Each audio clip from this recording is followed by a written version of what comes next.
We've had so many goes at energy policy. We've been through a few prime ministers over the topic as well.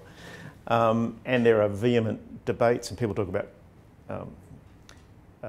culture wars. And I think it gets back to this, there is this internal conflict between people in Australia, between businesses over the role of fossil fuels and renewable energy. And there's natural view that there is a conflict. And I think that's really heavily influenced energy debate.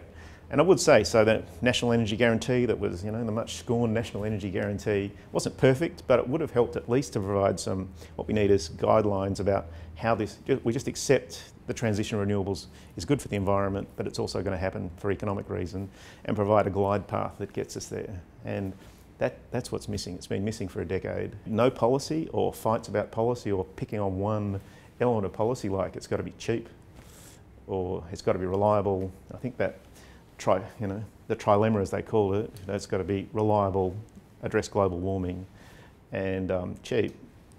They're the three things we've got to solve for. So the NEG, despite being much hated, was actually a reasonable policy.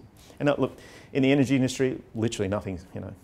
This last collapse, the last change in government, change in energy ministers and approach, the renewable industry here has gone into a hiatus.